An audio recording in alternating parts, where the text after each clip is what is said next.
Hello everyone, this is Dr. C.S. Sanjay Sonone. Pleasure to be with you to my channel. Our today's topic is process costing. So let us see what we are going to cover today. In this session, our target is to understand the various methods of costing because a process costing cannot be studied in isolation. We have to know at least what are the other methods of costing, then what is the meaning of that, and where those costing methods are applicable.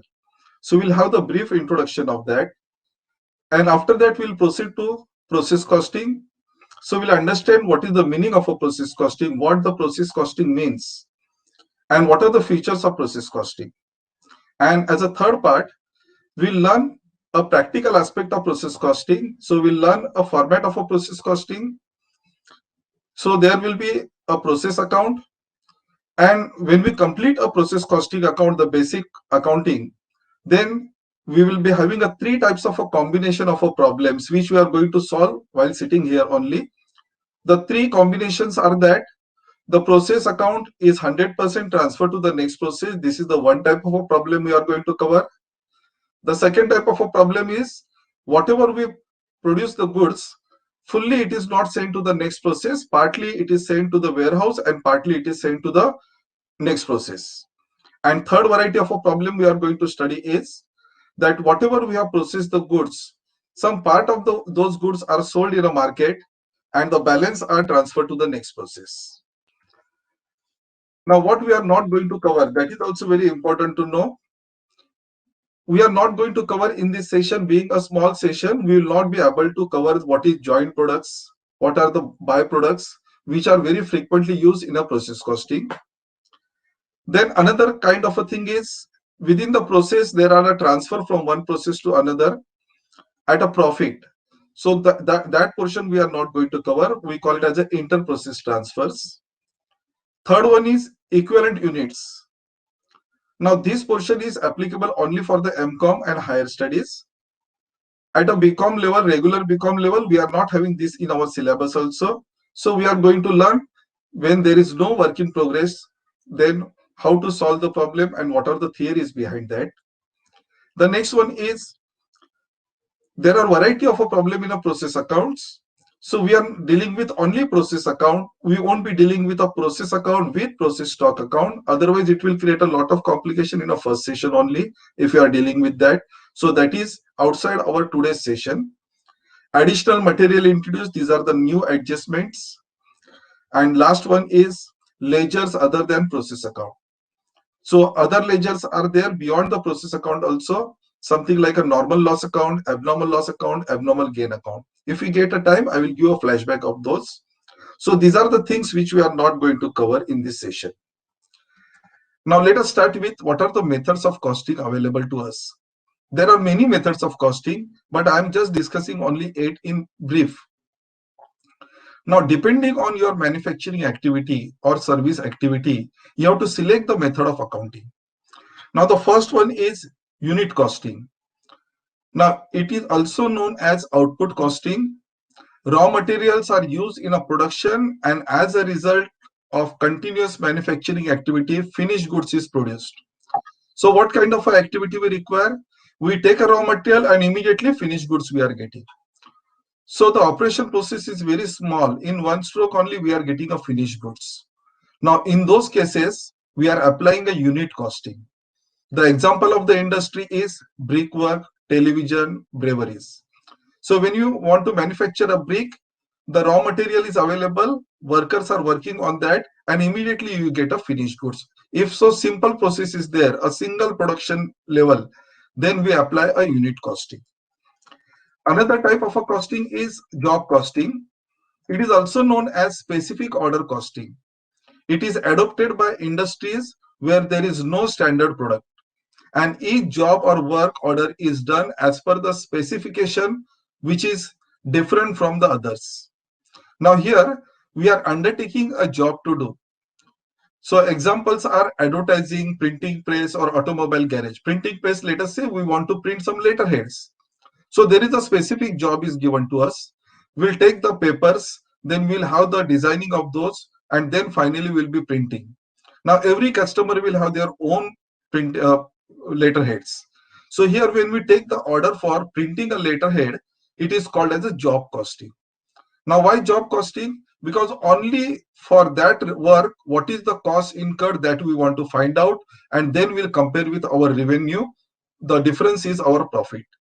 Now it has got no concern with other job that we are going to do on a next day. So here a specific for that work, a job costing is applied. Now our basic purpose of cost accounting is to ascertain the profit. So here for the job, we are ascertaining a profit. The next one is contract costing. Now this is also a major topic so far as the syllabus part is concerned. It is also known as terminal costing. Basically, this method is similar to the job costing. It is nothing but a job costing only, wherein a specific order is received for doing a something. However, it is used when job is big and spread over a long period, say 2 or more accounting year. So the basic difference between job and contract is, in a contract the work is undertaken for multiple years. So it starts in 1 year, it continues in a second year, it continues in a third year. Sometimes it takes more than 4 to 5 years also. Examples are building construction, bridge over river, dams. So here also we want to find out the profit. But how to find out the profit? We have to learn the techniques of contract costing, wherein the profit comes over the period of 5 years work. So we have to be very systematic in working out the profit. What is the profit out of a one single job? That single job is, let us say, building construction, which is taking 5 years. A single job, what is the profit? How to calculate it? So it is something totally different from the unit costing, where we take a raw material, we get a finished goods. Here it is not like that. So if you are taking a job work having more than 2 years or 3 accounting years, we are going for a contract costing. There are different ways of working out the profit in a contract costing. Then the next method of costing is batch costing. It is also like a job costing only. So it is an extension of job costing. It consists of identical products produced in batches. All the units in a particular batch are uniform in nature and size. Now, what is the difference between job and this batch costing? In a batch costing, we have predetermined our production, but frequently we don't do it. The example is pharmaceutical, biscuit, or garments. So if you talk about the biscuits, let us say Parle-G biscuit is manufactured today.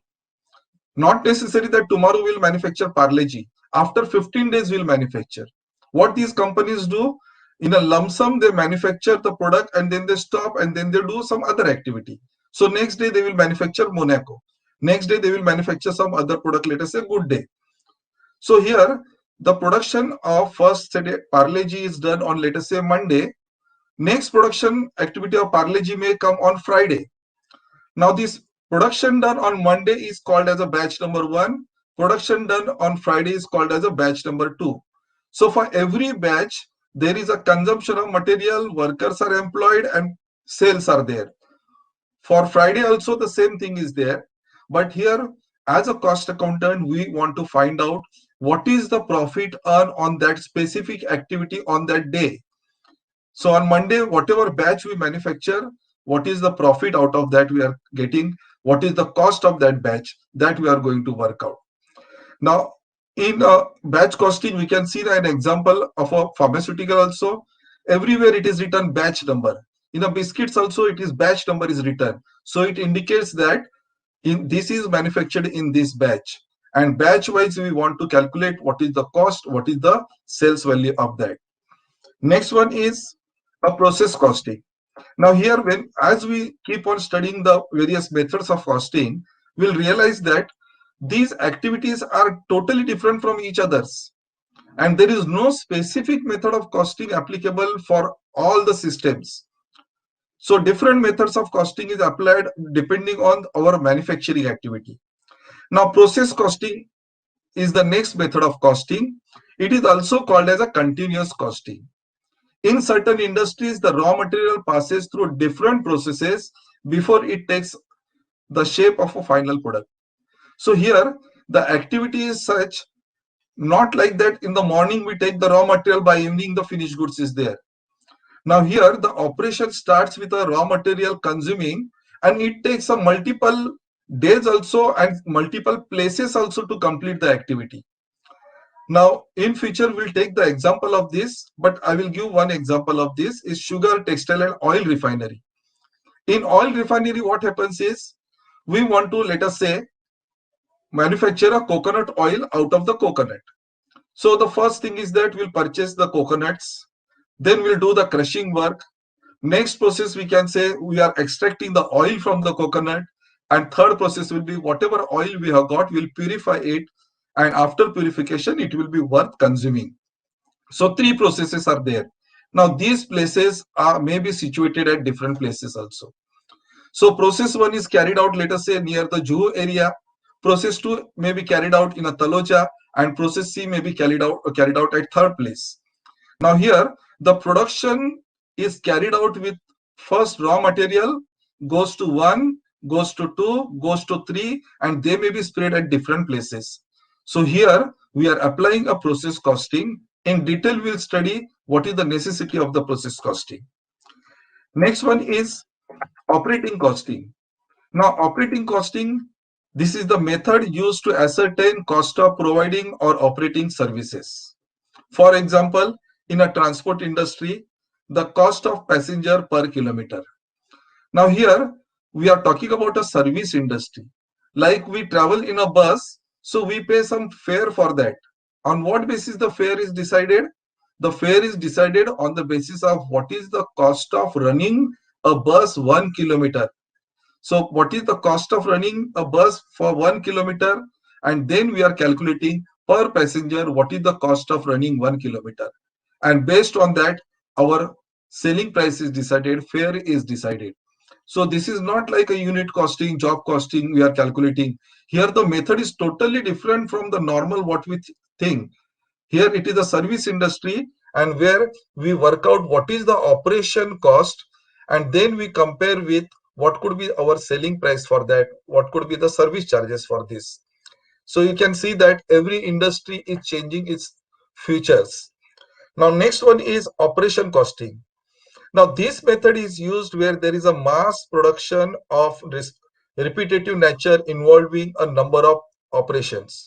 Now here the complications are there, engineering products, spare parts. Now those require a special type of a activity to be carried out, and there is no uniform or special thing that it has to be done in this way only. When such complications are involved and operations are not uniform, that time we go for the operation costing, wherein a specific plans are designed for calculating a cost, and then the selling prices are arrived of that. And the last one we are going to cover is multiple costing. As we were discussing, starting with unit costing, then job, contract, batch, process, we realize that the every activity is totally different, and those are not comparable with each others. Those are totally distinct. But sometimes we manufacture a finished goods which are a combination of these activities. Example is bicycle or furniture. Furniture involves a wood also and nail also. So different variety of the items are covered, and the different way it is manufactured. Now when more than two methods of costings are applied, we term it as multiple costing. So this is the base of costing system that we have to follow. Depending on the industry, we are selecting a method of costing. So it is not something like a topic of a study. It is the essence of the manufacturing organization. Depending on their manufacturing activity, they choose their method of costing, and then they apply those method of costing. Now with this, we'll move on to our main topic, process costing. Now what is process costing? Now as we discussed before reading out this, let us understand that in a process costing, we are doing the production activity, but these activities are not done in a one stroke or one place. These are so special activities that the raw material, a process one has to be done, then we have to stop the activity, then there is some other process number two situated at some other place, and they will be carrying out that process. Then third process will be ready for taking those material. So like this, it starts with a raw material, process 1, process 2, process 3, and then we get a finished goods. Now these processes are situated, may be situated at a different place, or it may be situated in a one place, but their nature of work is totally different. And that is why, let us see what is the process costing. This is the method of costing used to ascertain the cost of the product at each stage of operation in manufacture. There are different stages of operations. Just we discuss about the coconut to coconut oil. What are the stages of operation? Crushing the coconut. Second stage was extracting the oil from the crushed coconut. And third process was whatever coconut we get, so oil, that oil may be in a crude form, we have to purify it, we have to filter it, and after doing all those processes, we get the coconut oil. These three processes are totally distinct from each other. So crushing coconut cannot be combined with a finishing process. They are independent activity.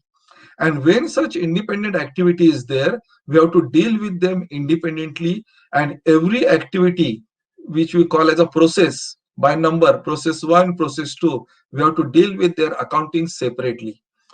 So second one we can study is the cost incurred during the operation or process is called as process cost. So whatever expenses incurred in that process, we a technically word we call it as a process cost. Very simple word. Now let us see what are the features of process costing. If you understand the features of process costing, it would be easy for us to further go ahead with this. As we discussed that first we require a raw material. This raw material is processed in process 1.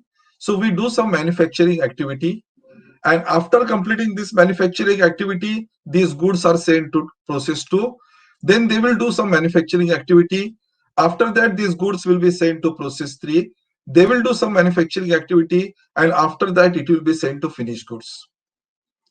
Now, question is whether there are only 3 processes. The answer is 2 or more processes. Any number of processes are possible. In general academics, we study not more than 3 processes because it becomes a duplication of accounting. So in an exam also, maximum 3 processes we are having. As a theory, we should have minimum 2 or more processes to classify it as a process costing. So let us read the first feature. Output of process 1 is an input of process 2. Output of process 2 is an input of process 3, and so on until finished goods is produced. So finally we get a finished goods. Let us read the second feature. Production is continuous. This production is continuous and in a specific sequence. It means you do 1, 2, 3, and then finally finish goods. You cannot do like 3, 1, 2. Other combinations are not possible. It has to be done in a specific sequence only, and that is why it is called as a continuous and in a specific sequence. Then only we apply a process costing. Third one is finished product is the end result of 2 or more processes. As I said, wherever there are 2 or more processes, we apply process costing. And when we get the finished goods, only after doing all those processes. If there are 5 processes involved, then we will get finished goods only after doing all the 5 processes of that raw material. And final result is only a finished goods. Fourth one is cost of each process is transferred to the next process along with output. Now, whatever the cost is there, it gets transferred to the next process. We'll study this by way of a practicals also. So let us go to the next page. Here I have given some format of a process account, how it flows. So process 1, process 2, process 3. As an accountant, we are used to prepare a ledger accounts. So this is how we have to prepare a ledger account. So process 1, I have called it as a crushing process. Process 2, I have called it as a refinery process. Process 3, finishing process. But remember that these processes are not only 3, there may be more, but for academic purpose, we are understanding this in by summarizing in 3 processes. So let us look at the first one. In first process, we are introducing a material like a coconut we are introducing, then certain cost is incurred, and at the end, whatever the output is there, this is the output, crushed coconut. Whole cost is transferred to the next process. Now we will start preparing a process 2. In process 2, the first item is cost of production transfer from process 1. Because crushed coconut is transferred here, whatever cost is there, we should know what is the cost of that. In a process 2, we are using few more miscellaneous material, labor cost and overheads. These are the expenses we are incurring. Then as a result, we will complete our manufacturing process and will compute what is the output. Output is our crude oil. Now whatever production is there, it is transferred to the next process. So along with a quantity, we are transferring the cost also. So here again in process 3, cost of production transfer from process 2 is there. Then we will account further.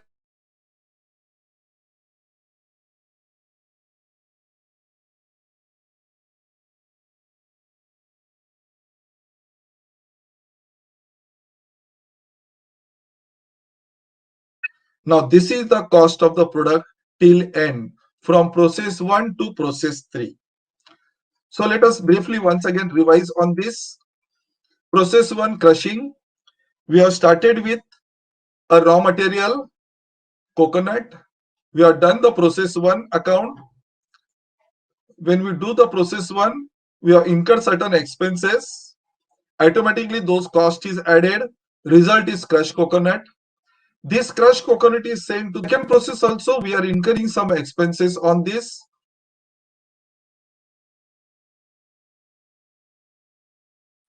This output of crude oil is sent to the third process because still the finished goods is not produced.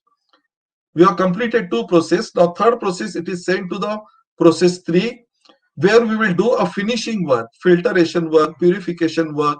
So when you do this process, we are getting a finished goods, and this is ultimate our finished goods. So this is how we are moving from process 1 to 2, 2 to 3, 3 to 4, 4 to 5, like this till we get the finished goods. Now this is the format of a process costing. We call it as a process account. Now if you look at this prima facie, on debit side, expenses are accounted. On debit side, we are accounting expenses. On credit side, we are accounting incomes. Exactly like a profit and loss account, this looks like. Now this process account, for better understanding, I have divided into 4 parts. We have to learn these 4 concepts. First one is related to how the cost is charged to the process account. So step by step, we have to complete the problem also. How to complete the problem? The step number 1, we will go for accounting all expenses on the debit side. We will discuss this in detail, but a brief I want to discuss on this so that when we go for the further studies, that time you will recollect that yes, we had discussed this point. So first one is expenses are accounted on the debit side. So this portion is completed. Second step is we have to work out the normal loss. What is normal loss? We will discuss that. But we have to complete this second step, working out normal loss. The normal loss could be the wastage, weight loss, how it is valued, that we are going to study as a second step.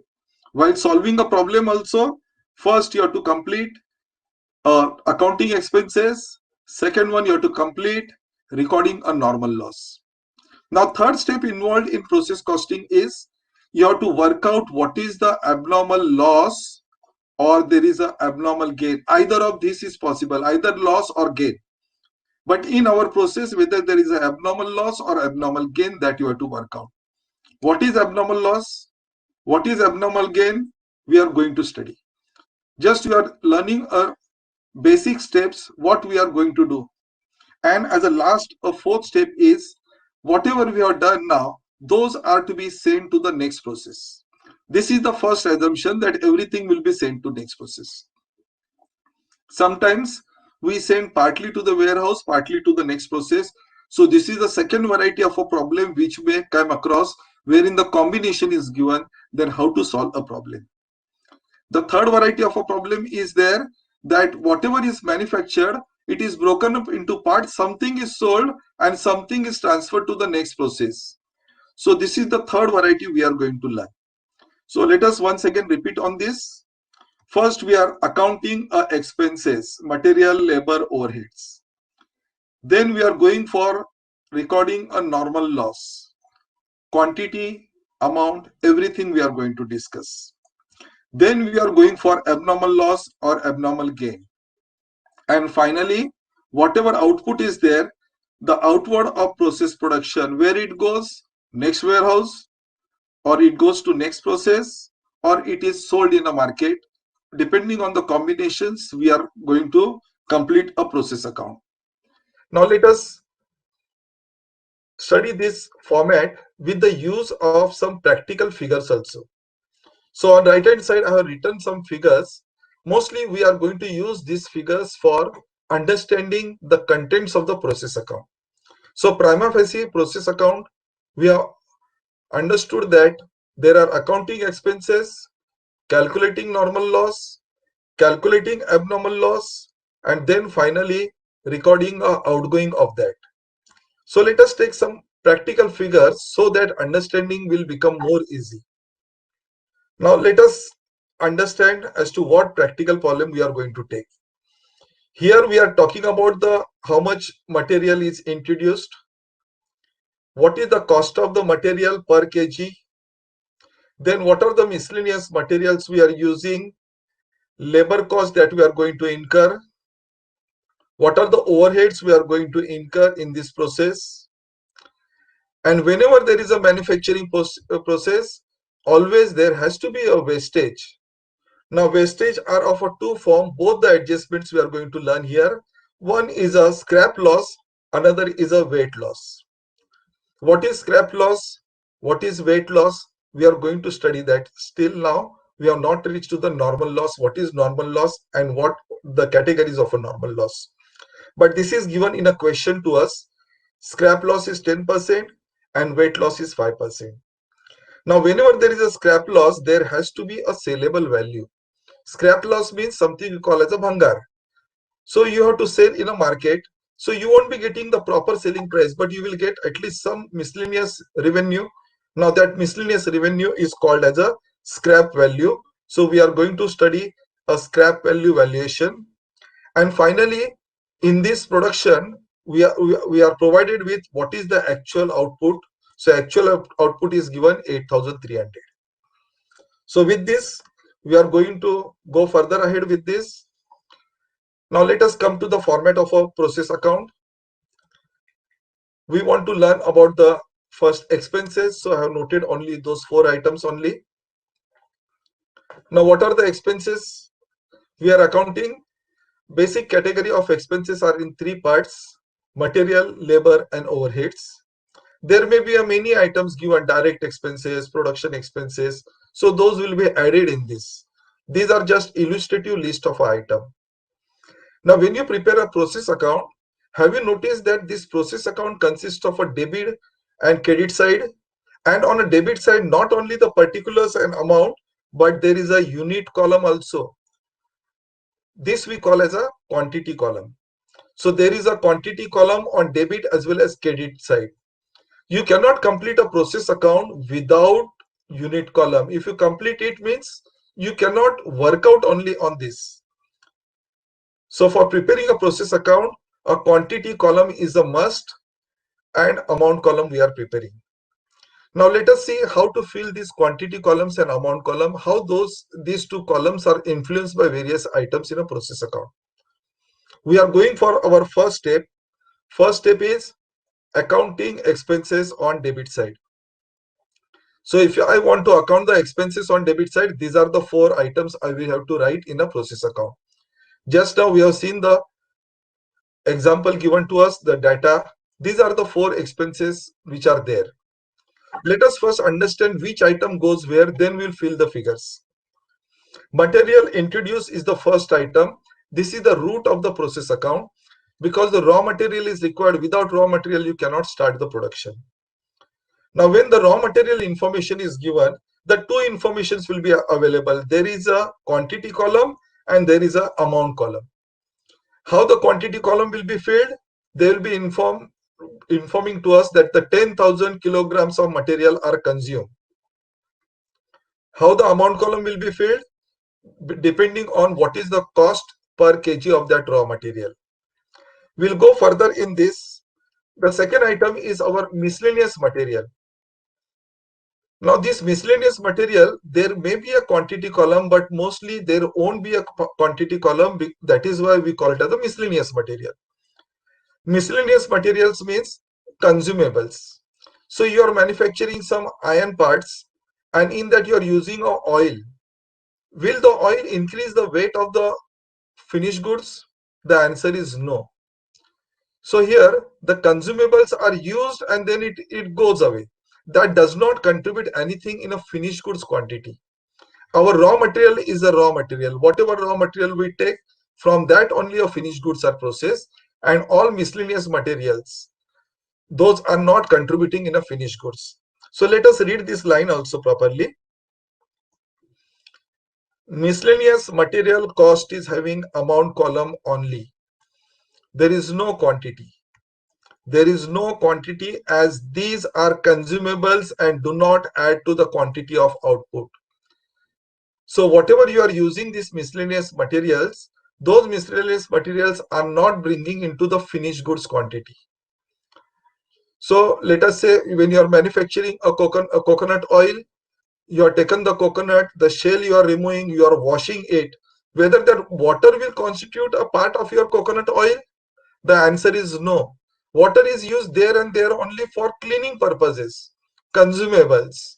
Those may also called as a materials, but those are used only for cleaning purposes, and that will not contribute into the coconut oil.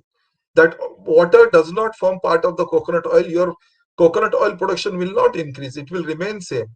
So water is just consumable, material is used and then it is vanishes. And that is why here our quantity column is blank.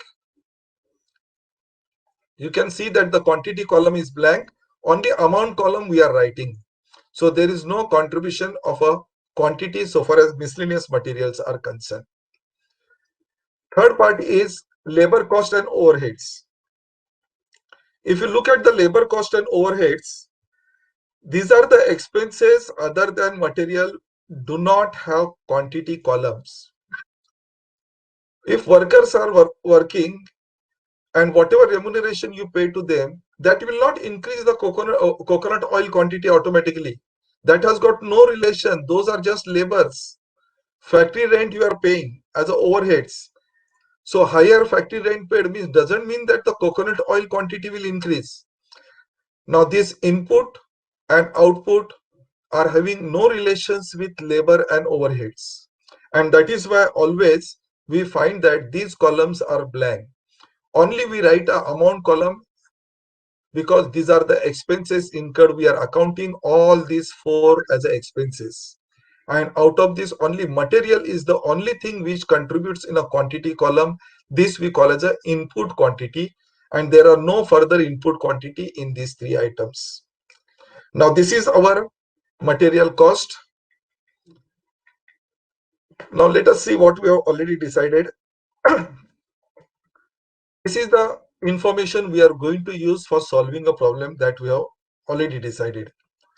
Material introduced 10,000, 3,000 is a per kg cost. Further miscellaneous material is there, labor cost is there, and overheads. Now this is the example we are going to use for solving this whole problem. Now here we will substitute the values now. If we substitute the values, what we are getting is material introduced is 10,000. From where did we get this? Material introduced is 10,000. So this is we are getting from the material introduced. Now material cost per kg is 3. So per kg is 3 means 10,000 multiplied by 3, we are getting 30,000 rupees. This is how material quantity and amount column is filled. The next three items are the items of expenses. One is material cost, another is labor cost, third one is overhead. We have put all these three items as it is. This is accounted as expenses on the debit side. Any confusions here? Now get clear yourself with that the expenses are accounted on the debit side of process account, which is something looks like a profit and loss account for us, expenses on debit side. This was our step number 1, and we have completed a step number 1. We have accounted expenses on debit side. Now we will be going for the next step. Our next step is recording normal loss. Now in a normal loss, there are two types of a loss. So we'll first understand what is the normal loss. And in a process account, we are accounting two lines: normal loss wastage, normal loss weight lost. Now let us first understand what is the meaning of the word normal loss. Normal loss is a loss due to production activity. What does it mean? It means that whenever you want to manufacture any product, whatever raw material you consume, if you consume a raw material, let us say 100 kilograms, will you get the finished goods of 100 kilograms only? The answer is no. There are wastage. There are certain scraps generated. And as a result of this, the finished goods quantity is not same as a raw material quantity. Now, our experience says that when we do a processing activity on any raw material, our finished goods will not be 100%, it will be say 90%. So what we are claiming here is raw material is 100 kilograms, then our finished goods is 90 kilograms. What is the difference of these two? 10 kilograms. Now this 10 kilograms we called as a normal loss. Normal loss is a loss which we expect, which we know that is bound to appear, and this we calculate on the basis of our past experience. So we will be taking certain decisions that in my process I am assuming that the normal loss is 10%. Now this is what we call as a normal loss. Again, let us read this line. Normal loss is a loss due to production activity. This is unavoidable loss arising on account of manufacturing process. So when you do a manufacturing process, there is bound to be a loss. And this loss, when we know loss. Now there are varieties in a normal loss also. Whenever we deal with the physical goods, sometimes a scrap or wastage is generated. And we can see that the scrap is there, wastage is there. Then we throw that item or we sell that item in a market as a scrap. So this kind of a loss, where the physical existence is there, we call it as wastage or scrap. Now let us read this line. It can be in physical form, scrap, having sellable value called as scrap value. So when it is in a physical form, we call it as a scrap. And this scrap we can sell in a market. Let us say a finished goods is sold for 100 rupees per kg, then the scrap value may be negligible like 2 rupees, 3 rupees or 5 rupees. But there is a sellable value here. Now if you look in the process account on credit side, I have written as a format by normal loss wastage. There is a quantity mentioned here. The quantity will be available. What is the normal loss quantity? All these figures we are going to fill from the example that we have taken. So practical figures will be filled here. And these units, as a result, we will get the amount. This is how we are going to complete our process account. On credit side, we are going to write by normal loss wastage, the quantity, and then it will be multiplied by a scrap value. Why it is multiplied by a scrap value? Because we are selling in a market, we are getting a revenue. Income side is on credit side, so we are going to account. But this is not always possible that there is a scrap generated. There is another type of a loss, or can be in non-physical form due to weight loss having no sellable value. Sometimes what happens is that we are manufacturing of finished goods, And while doing the finished goods, a small powder, let us say furniture you are finishing, then a small powder will go in the air by way of a spread in the air. You cannot sell that scrap because it vanishes immediately, and we cannot catch that scrap and we cannot sell that scrap. Another example I can give you is, let us say you are boiling a milk, you are processing and you want to manufacture some finished goods which are the sweet items. Now when you are boiling a milk, if you take a 1 liter of milk, after boiling for some time you will see that the quantity of milk has gone down. Now it will reduce to say 800 milliliters. So 200 milliliter is a loss. Now we expect also, because when we boil the milk is bound to get reduced. It is a normal loss. Can you sell that 200 milliliter in a market?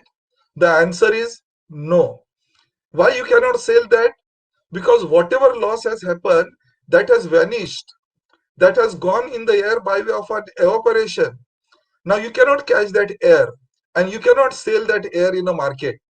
So here there is a loss of the quantity of the raw material. Finished goods are bound to be less, and whatever the loss of quantity is there, that is not sellable, because that doesn't have a physical existence. When something is not having a physical existence, how we can sell? So in a process there may be a physical loss, and if it is there physical loss, we call it as a normal loss, weight lost. This is the quantity we calculate.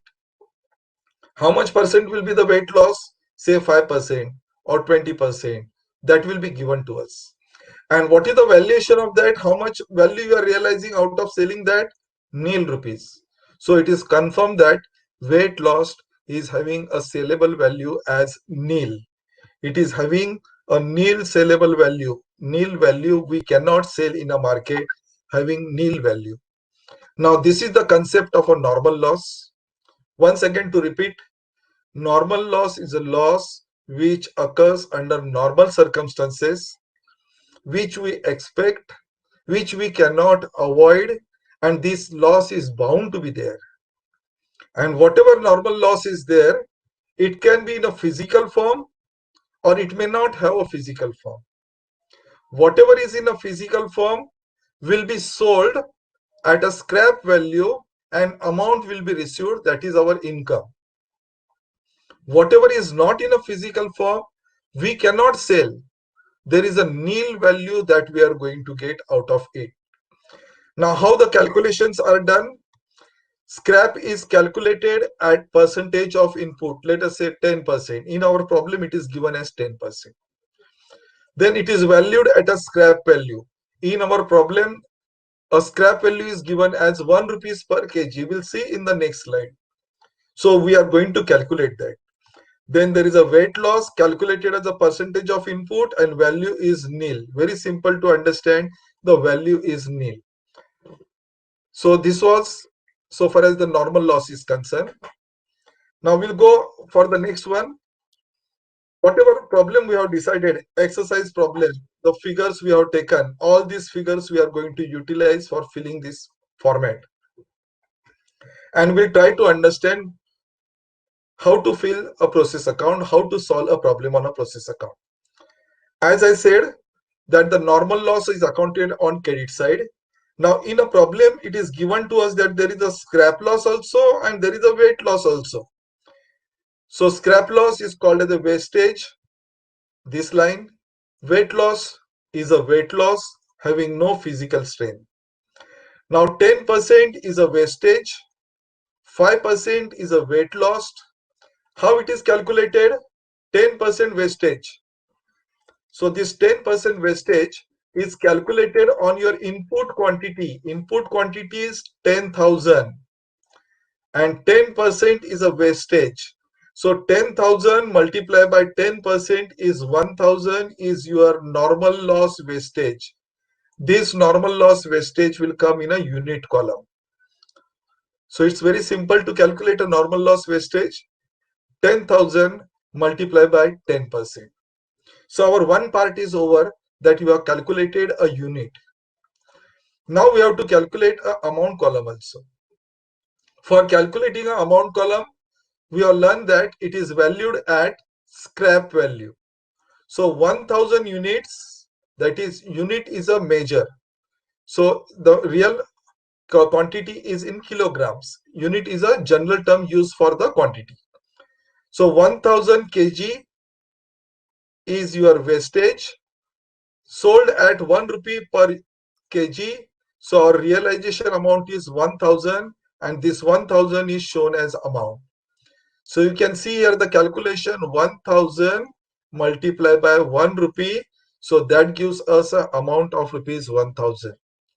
So it's very simple that normal loss wastage is calculated as percentage of input multiplied by scrap value per unit. So 10% of 10,000 is 1000, and scrap value is rupees 1. 1000 multiplied by 1 is 1000. Now, second part is also there in this. There is a weight loss also. Weight loss is given to us as 5%. So you can see that the 5%, 5% of what? Obviously input. Input quantity is 10,000. This is 10,000.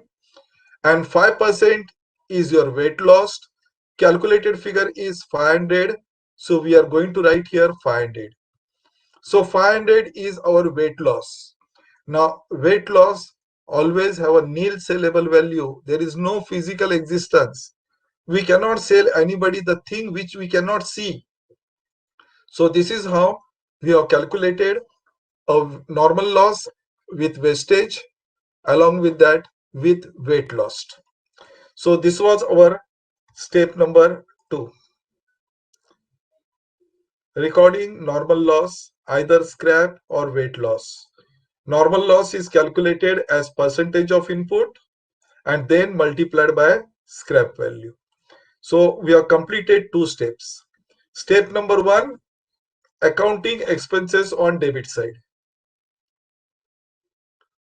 Step number 2, recording normal loss. Normal loss is always recorded on credit side. It is the outgoing of material. So it is shown on the credit side. Now let us go for the next part, that is abnormal loss or abnormal gain. So let us call this as a step number 3, compute abnormal loss or abnormal gain value. Now how it is valued? It is valued at cost per unit. These are the fundamental rules we are learning. Abnormal loss is valued at cost per unit. So in examinations or somewhere the question may be there, normal loss scrap is valued at what price? Answer is scrap value. Normal loss, weight loss is valued at what price? Answer is nil. Abnormal loss or abnormal gain is valued at what price? It is valued at cost per unit. These are the things we have to remember and understand. Now the third part is abnormal loss. Now when accounting entries we are passing, first we have completed expenses on debit side, then we have completed recording a normal loss, and then we are going for abnormal loss or abnormal gain. Now what is the meaning of abnormal loss and abnormal gain? That first we have to understand. Now abnormal loss or gain arises due to short or excess production than expected. So you are expecting some production, but production is more than what your expectation. You will say, I got abnormal gain. But if suppose you are expecting some production and you got production less than that, so our actual production is less than what we expected, then we'll say there is a abnormal loss. We have incurred more loss. Whatever normal loss was there, beyond that also some loss is incurred. Now when you are accounting abnormal loss or gain in a process account, we are dealing with two parts. First one is, it can be on the credit side also, loss is accounted on the credit side, or it can be on the debit side also, gain is accounted on debit side. This is the first one.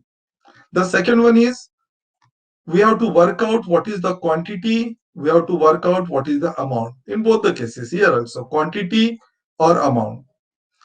And simple thing we have to understand is that there cannot be abnormal loss and abnormal gain at one and the same time. Either there will be abnormal loss or there will be abnormal gain. Both the things cannot be same. Either the production is more or it is less, but it cannot be more and less at one and the same time. Now let us see how to go ahead with abnormal loss. Calculate quantity of abnormal loss or gain. That is our first working. Either this quantity or this quantity we have to calculate which side is there. And second part is work out cost per unit of the process and value it. So second portion is calculation of cost per unit. So when you are solving a problem on a process account, this is one of the important part for solving. In examination also, this carries a substantial mark, extra mark for writing this item. A working note carries a marks for this. Now let us see how to work out the quantity and amount. Now, if you look at the example that we have noted, so what was the quantity given in that example? We were informed that the actual expected production is 8,500 kilograms. So 10,000 is the input, 10% plus 5%, 15% is a normal loss. We have calculated that. And then the expected production is difference of these two. 10,000 is the input, expected loss is 1,500. So what is the difference? 8,500 is my expected production. As per my experience, if I input 10,000 kilograms, I should get a production of 8,500 kilograms. This is the expected. Now, in a question that we have taken, there the actual production quantity is given as 8,300. This is given in the question, 8,300. So if you substitute that figure, we get a difference of 200. Now, this is a loss or gain. A simple thing. We actually should have got 8,500, but actual output is 8,300. So the actual production is more or less, it is less. If the production is less means we have got extra loss of 200. Now this is called as abnormal loss. This is our abnormal loss. Remember this quantity we have calculated as 200 as abnormal loss. Now we are required to substitute this. So now we have substituted this quantity. 200 is substituted here. So abnormal loss is 200 kilograms. As a result of this, our another conclusion is that now abnormal gain is not there in this process. So this kind of item we will not be writing on the debit side of process account because there is no abnormal gain. Either there is a abnormal gain or there is a abnormal loss. In our case, we have worked out that there is a abnormal loss, and this abnormal loss quantity we have worked out as 200. What is the formula we have used for this? Input 10,000. This is our input 10,000. Normal loss 15%. Otherwise, you can see here quantity also 1,500 we are expecting. 1,500. So how much production should have been there? 8,500. But actually is 8,300. So 200 is the abnormal loss. Abnormal loss is accounted on credit side as abnormal loss, extra quantity we are losing. So this is accounted on credit side. So 200 is calculated. And as we discuss, our next step will be work out the cost per unit of the process and value. How the cost per unit is calculated? There is a specific formula for this. In this process, whatever expenses we have incurred, whatever input of material is there, whatever our expected loss is there, considering all these factors, we are having a simple formula for calculating what is the cost per unit in this process. Now let us study that formula first. It consists of cost of the process minus scrap value of normal loss whole divided by input quantity minus normal loss quantity. That will give us a ultimate answer, what is the cost per unit. So we are using here four elements, 1, 2, 3 and 4. And all these four elements are there inside this process account only. We must be very much familiar with this as to how to do the calculation on this. So we'll go for the calculation now.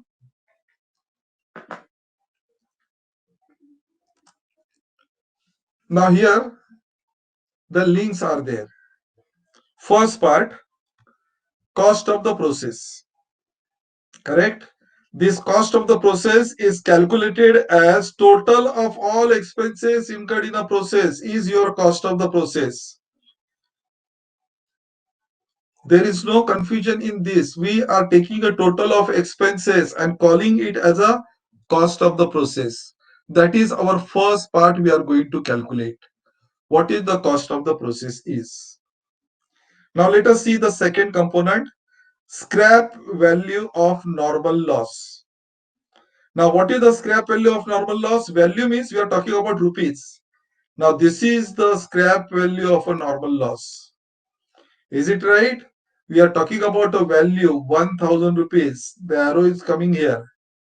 So 1000 rupees is the scrap value of a normal loss. So two figures we are picking up from the amount column only. This amount column and this amount column. These are there on the top. Then whole divided by the quantity columns. In a quantity column, input quantity is there. And where from this input quantity is coming? It is coming from the debit side. The input quantity is 10,000. Now, we are solving a problem on process costing. By the time we post one item or second item, those figures should be familiar with us, what we are exactly doing now. Now, input quantity is 10,000 kilograms. So, this is our third component that we are studying. Input quantity is 10,000. Last fourth component is what is the normal loss quantity. Now remember again that don't get confused yourself with amount is not here, so should I take this amount or not? We are not concerned with the amount now. We are concerned with what is the normal loss. And what is normal loss? Normal loss is loss which may be due to wastage or which may be due to weight loss. So both are treated as a normal loss. Why? Because the normal loss meaning itself is that normal loss is a loss which occurs under normal circumstances which we expect. What we are expecting? We are expecting a scrap physical wastage. We are expecting a weight loss, a loss having no physical existence. So when you take a normal loss quantity, we are supposed to take both the quantities. 1000 plus 1500, we have to take both the quantities here and then only we can work out the figure. So these four figures are available with us. Just have the once again the look at it. Cost of the process. This is our cost of the process.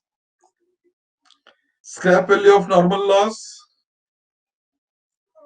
This is the scrap value of normal loss. Input quantity. This is the input quantity. Normal loss quantity. These two, 1000 and 500, they are normal loss quantity. We are not looking at 200. This is abnormal loss quantity. So let us substitute these figures now. When you substitute these figures, the total of these four, we are getting 47,750. This is 1000. This is 10,000. And last one, our normal loss quantity is 1500. 1000 plus 500. 1500.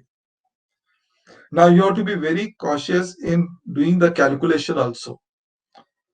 The advice is that you use a calculator and the same calculator you try to use in examination. The calculation has to be done very systematically.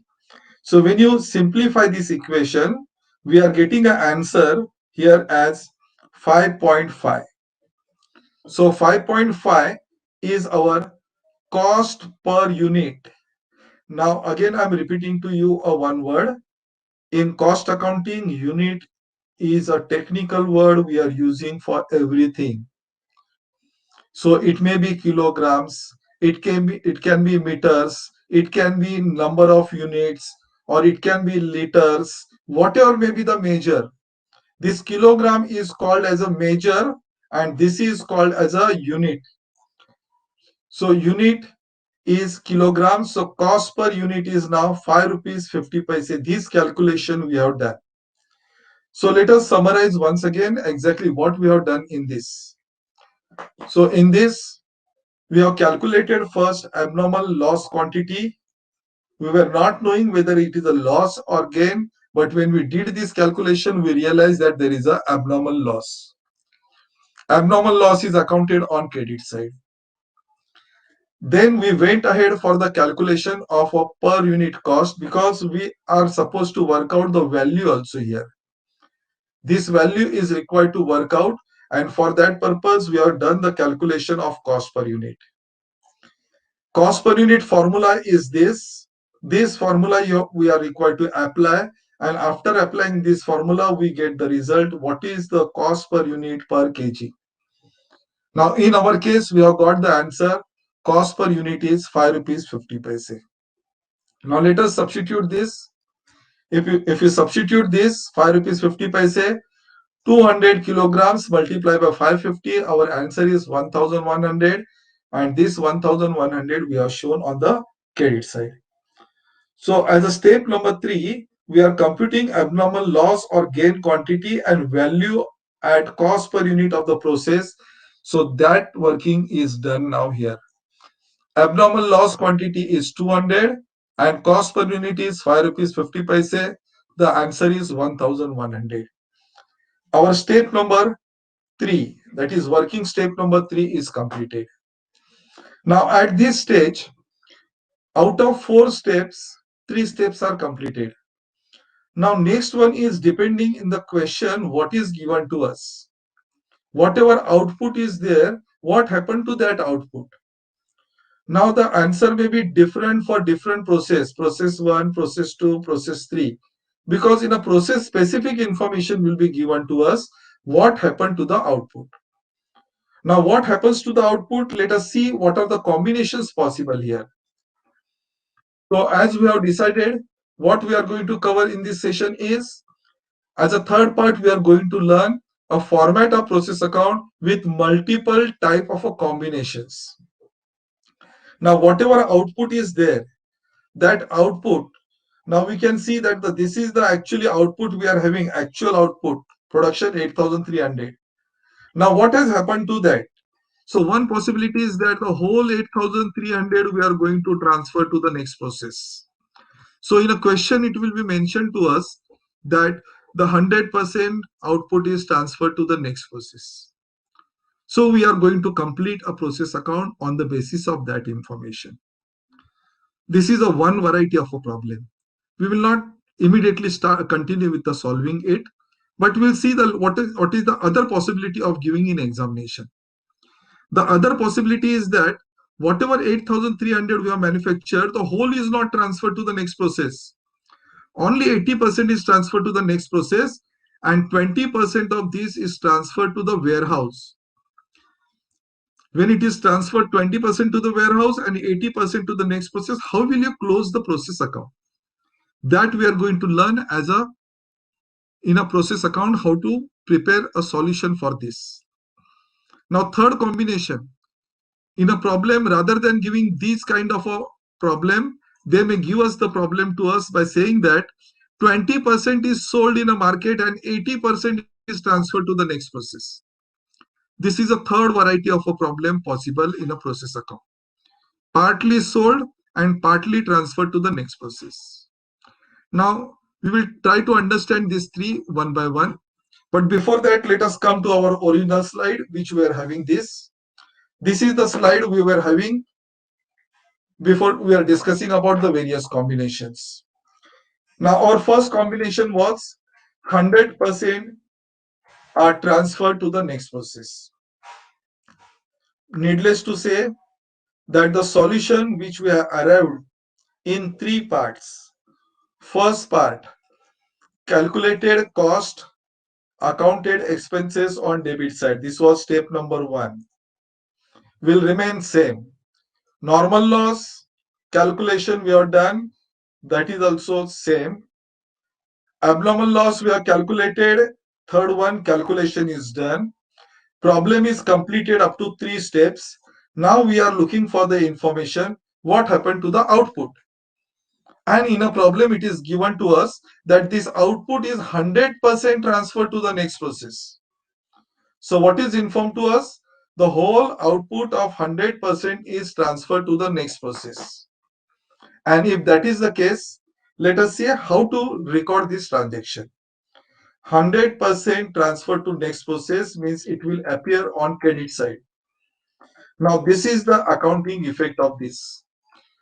Cost of production transfer to next process. 100% transfer, all 8,300 transfer. And at what price it is valued? It is valued at cost per unit. Now we have studied some objective questions. Normal loss wastage is valued at scrap value. Weight loss is valued at nil. Abnormal loss or gain is valued at cost per unit. Similarly, we have to remember that cost of production transferred to next process is always valued at cost per unit. So this is the theory portion which you have to remember, that the cost of production is transferred to the next process at cost per unit. Now this cost per unit we have already calculated. Only once only we do this calculation of cost per unit. Now if you multiply 8,300 units with 5 rupees 50 paise per kg, we are getting the answer as 45,650. This information we have filled. So our next calculation was 100% transferred to next process. We are accounted on credit side. We have written a quantity column, and then amount column is a calculated figure like this. 8,300 multiplied by 5.5. Now beyond this there is no further information. There cannot be further information also, because production is done and now it is transferred to the next process, completed. Now we are required to close a process account. Closing a process account means we are closing a debit and credit sides now. Now we have to take the total of debit side, quantity as well as amount. Similarly, credit side, quantity as well as amount. So if you take the total, we are getting this total. After getting this total, just see whether these figures are tallying or not. This 47,750 is tallying with 47,750 or not. If these figures are not tallying, quantity column has to tally, because this working we have done already in the calculation of abnormal loss and gain. But if these figures are not telling 47,750 and 47,750, it means there is some calculation error while solving a problem. We have done one calculation, big calculation of calculating 5.5. If we use a wrong way a calculator, or if you feed the wrong figure in the calculator, and if you get some other answer like 5.6, then these two figures will not tally. If these two figures are not telling, means there is a calculation error. We have to recheck the calculation, mainly a calculation of cost per unit. Now in our case, both the figures are telling. It means our calculation is correct and there is no error in our calculation. This way, a process account is closed. So first combination we have seen. Now second and third will not take more than 5 minutes to complete, because our base is very much clear now. What is our base? Material cost is accounted, normal loss is accounted, abnormal loss is accounted. Only thing is that this combination is going to change. So we'll be going for the Next combination. What was the solution available to us? This was the solution available to us. Materials, normal loss, abnormal loss. Now the combination they have given is different. Suppose that whatever problem we have solved, that was not the problem, and it is given like this.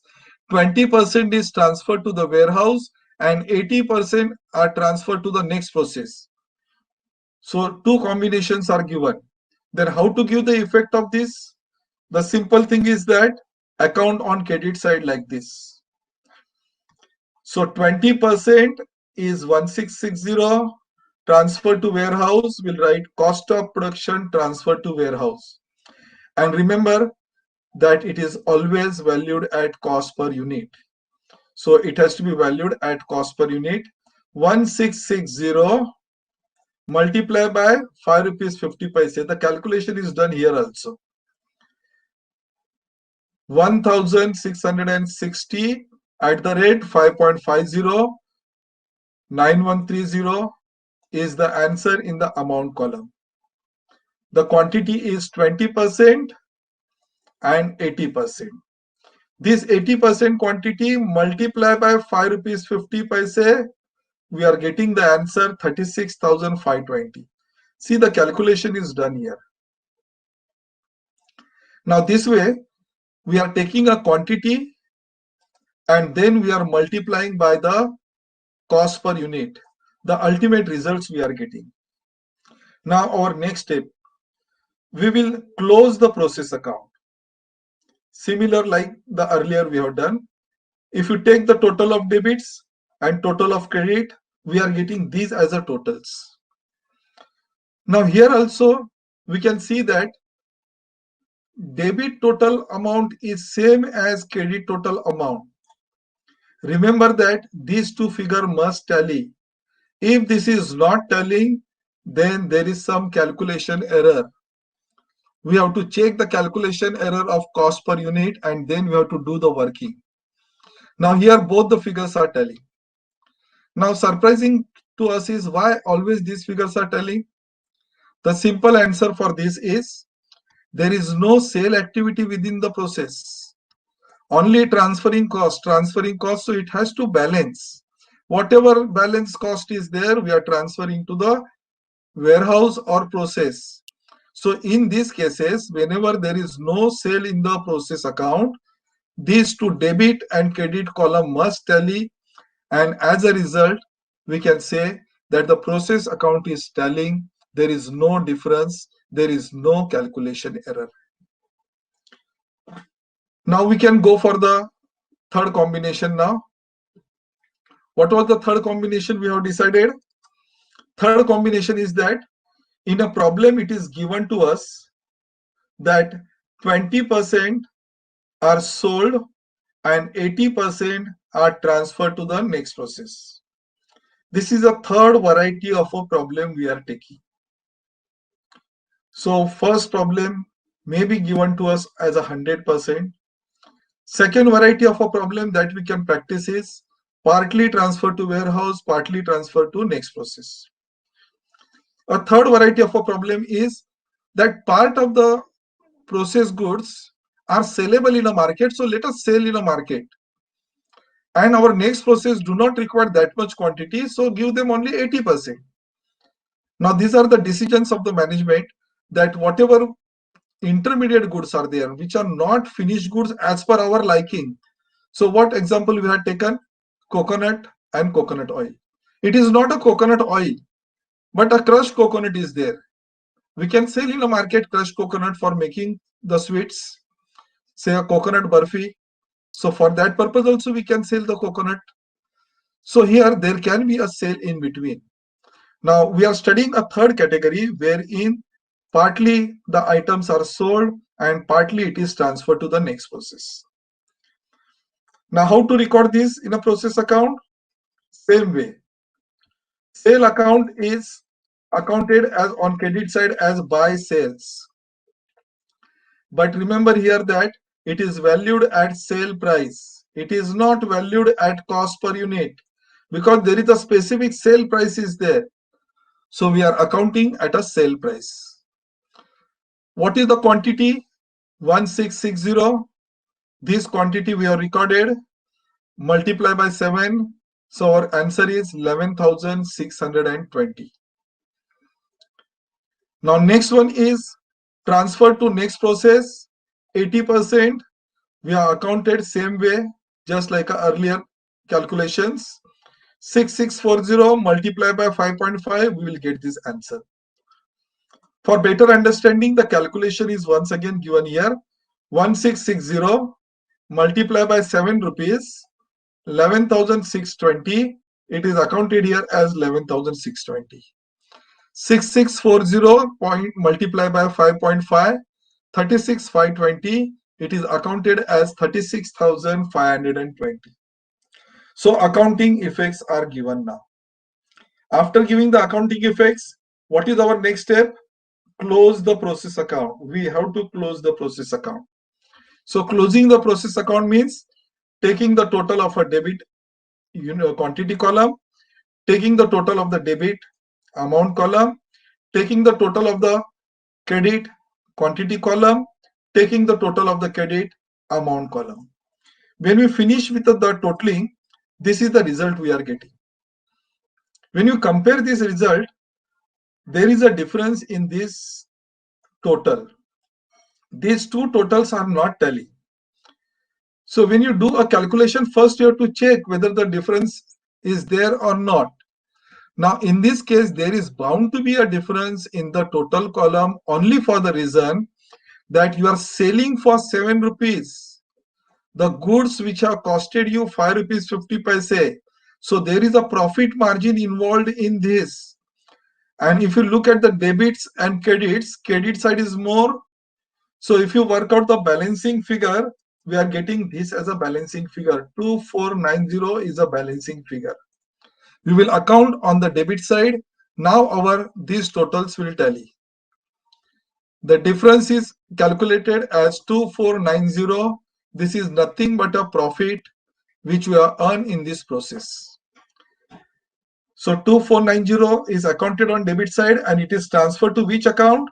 Costing profit and loss account. It is transferred to costing profit and loss account, and this way the process account is closed. Now this was the end of the third and last type of a problem that we were supposed to learn. Just we'll take now not more than 2 minutes only to understand a single slide. Now whatever we have done, just we are brushing up that. Accounting highlights of the process costing. First one is we are going to prepare a separate ledger account for each process. Process 1, separate ledger. Process 2, separate ledger. Process 3, separate ledger. The second one is expenses are accounted on debit side. Simple rule we have learned. Incomes are accounted on credit side. This is also a simple rule that we have learned. Normal loss is calculated as percentage of input. We are talking about a quantity. And normal loss, if it is a physical loss, it is valued at scrap value. If it is a weight loss, it is valued at nil rupees. Then we calculate the abnormal loss or gain, which is excess or short of expected production over actual. So these two figures, expected production and actual productions, are compared and the difference is worked out. If more production is there, it is a gain. If less production is there, it is a loss. In our case, 8,500 was expected, we got 8,300, so 200 was our abnormal loss. This abnormal gain or loss is valued at cost of the process. We have used a formula and we have valued at cost of the process. And the last one is this intermediate production is sold during the process is valued at sale value. So whenever there is a sale, it has to be valued at sale value. So this is the end of my session on the